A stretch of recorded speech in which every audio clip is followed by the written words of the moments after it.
Princess Michael of Kent, known for her controversial reputation, is one of the most interesting members of the royal family. While she is admired for her elegance, she is also known for being outspoken, which has occasionally led to conflicts with certain members of the firm. In this video, let's get to learn more about her. She was born in the Czech Republic before the end of World War II.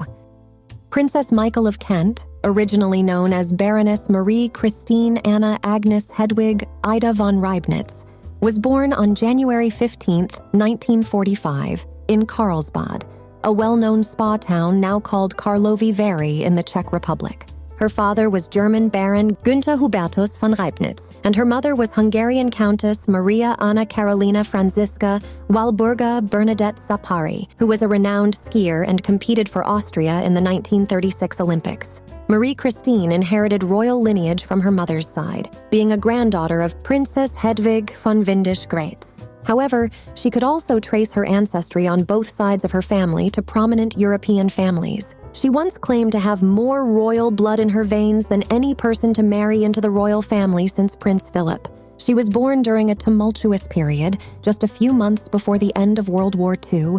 Due to the threat posed by the Soviet Army, the infant, her parents, and her brother sought refuge in American-occupied Bavaria in 1945. It took several decades for her to uncover the truth that her father had been a member of Hitler's elite guard and had joined the Nazi Party in 1930. The revelation came to light in 1985 when a historian researching the royal family discovered that Princess Michael's late father was German, contrary to the previously claimed Austrian heritage. Further investigation revealed his involvement with the Nazis. In a television interview, the princess admitted that she had known her father was a party member, but had grown up believing it to be an honorary position for self-protection. However, when the news broke, she called her mother, who confirmed that her father had indeed been a member of the SS, the organization responsible for operating concentration camps. "Here I am, at 40 years old, discovering something quite unpleasant. I'll have to learn to come to terms with it,"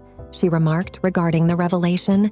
Her passion for conservation, particularly for cheetahs. Following her parents' divorce in 1946, young Marie Christine relocated to Australia with her mother and brother, while her father sought refuge in Mozambique, then Portuguese East Africa. Marie Christine attended a Catholic school called Kincoppel Rose Bay in Sydney, while her mother established a beauty salon. Due to her father's controversial past, Marie Christine, who was only a baby when her parents separated, did not see him again until her teenage years in the 1960s. Nevertheless, they maintained a correspondence through letters, focusing on her fascination with African wildlife, particularly cheetahs. In her autobiographical book, A Cheetah's Tale, Princess Michael described how the allure of visiting her unknown and idolized father in the jungle colored her teenage years. In October 1961, she embarked on an extended visit to Mozambique, which she considers one of the happiest periods of her life. During this time, her passion for conservation, particularly for cheetahs, blossomed, and she even hand-reared an orphaned cheetah cub. She has achieved notable success in the creative industry. Later on, Marie Christine relocated to Vienna and eventually settled in London, where she discovered a deep passion for the arts and interior decorating. She pursued courses in the history of fine and decorative art at the Victoria and Albert Museum and gained apprenticeship experience under some of the city's esteemed interior designers. Eventually, she established her interior design firm called Sapar Designs. She also worked as a consultant for the Swiss art gallery Galerie Gmerzinska.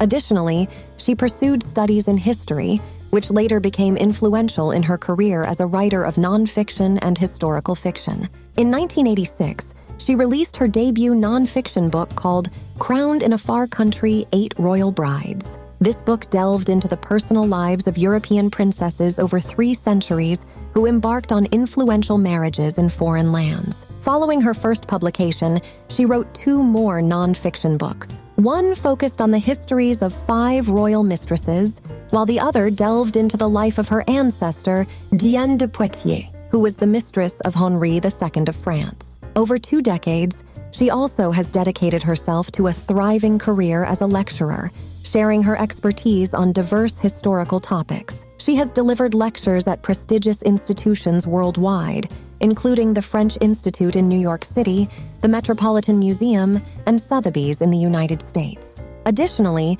she has conducted lectures in numerous other countries, such as Canada, Argentina, Greece, Austria, Switzerland, and Russia.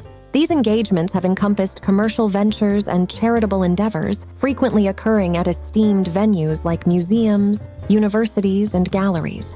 She was a divorced woman when she married the Queen's first cousin.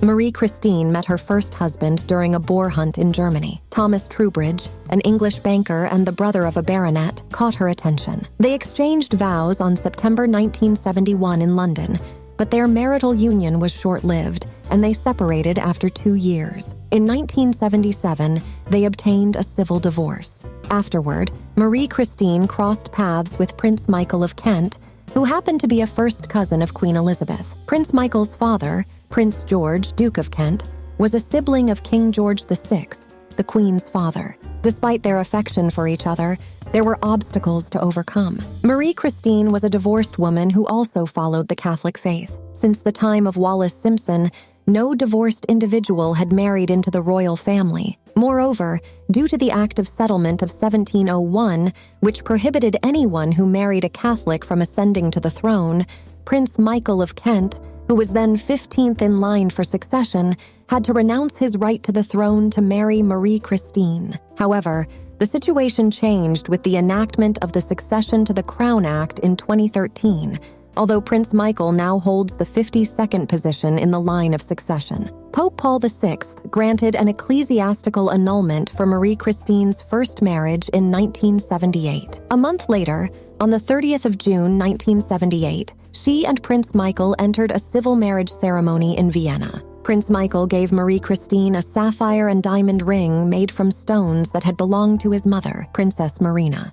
The ring had 2 stones. For the ball after the wedding, she wore the City of London diamond fringe tiara and a cream dress by Belleville Sassoon. As a result of their marriage, she was given the title of Her Royal Highness Princess Michael of Kent, the female equivalent of her husband's title. After obtaining permission from Pope John Paul II, the couple received a marriage blessing in a Roman Catholic ceremony on the 29th of June 1983 at Archbishop's House in London. Prince and Princess Michael of Kent are blessed with 2 children. Their son, Lord Frederick Windsor, aged 44, is an Oxford-educated banker. He is married to Sophie Winkleman, known for her role in the television show Peep Show. Their daughter, Lady Gabriella Kingston, aged 42, pursued a career in journalism and tied the knot with Thomas Kingston in a glamorous ceremony attended by notable personalities in 2019. Both children occupy positions further down the line of succession to the British throne. Why is she called Princess Michael of Kent?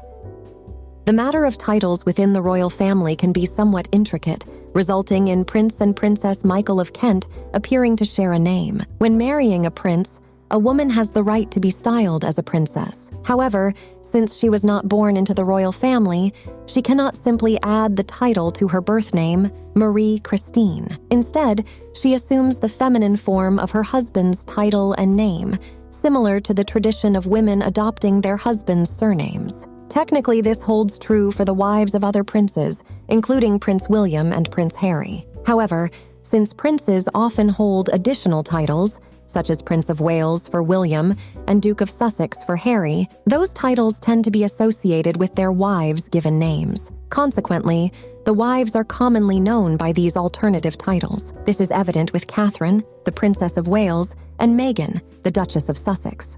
Princess Pushy.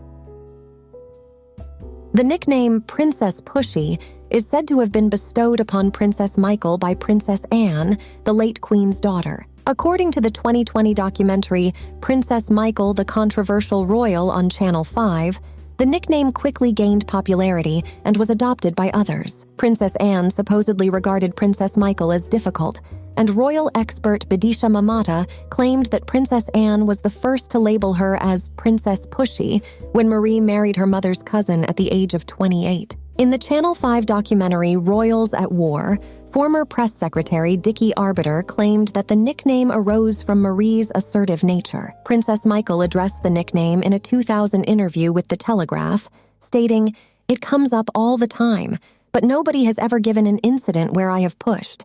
We're not very social. We don't go out that much.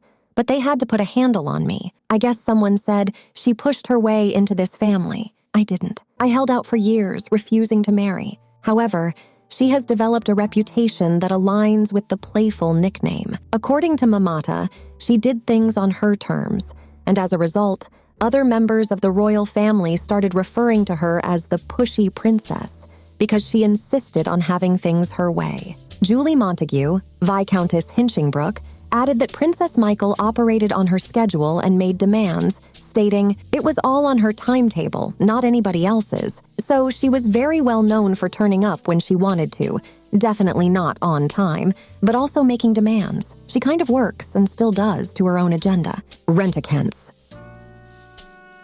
In 1985, Princess Michael opened a Happy Eater roadside cafe chain branch near Guildford. During the visit, she jokingly said, "I'd go anywhere for a hot meal," which caught the attention of then Prince Charles. He reportedly gave her and her husband the nickname RentaKentz. Other reports say Princess Michael is known for seeking out individuals willing to be generous to have a royal family member at their events, which is why she acquired the nickname RentaKentz. Princess Michael had her criticisms of the now king, Charles III. In a conversation with an undercover reporter known as the Fake Sheikh, she claimed that Charles was bitter about his first wife's fame. According to royal author Katie Nicholl, Princess Michael described Diana as nasty and bitter and suggested that Charles was jealous of his wife's popularity. The tension between Princess Michael and Diana, Princess of Wales, was mutual, and she openly expressed her dislike for the people's princess. The documentary Royals at War explored their strained relationship, with Diana's former security officer, Ken Worf, mentioning the air of snobbery surrounding Princess Michael. Worf also revealed that Diana referred to Princess Michael as the U-boat commander, a nickname that was widely known. She and Prince Michael aren't working royals but are active with charitable works. Since Prince and Princess Michael of Kent do not have official state duties, they do not receive public funding. However, they occasionally take on public duties to represent the British monarch when required. They have represented the Queen at various events, such as the Belize independence celebrations and the coronation of King Mswati III of Eswatini. Prince Michael also supports numerous charities and organizations, and Princess Michael supports him in his philanthropic work. Prince and Princess Michael participate in over 200 public and charitable engagements annually, supporting over 100 charities and other non-profit organizations alongside their other commitments. Princess Michael has had a lifelong passion for cheetah conservation and serves as the international royal patron for the Cheetah Conservation Fund in Namibia. She is also a fellow of the Linnean Society of London, a society dedicated to natural history and taxonomy. Prince and Princess Michael have maintained a relatively low profile in recent years, appearing in public only on significant royal occasions. They were seen at events such as the Queen's Platinum Jubilee in June 2022, King Charles's coronation in May 2023,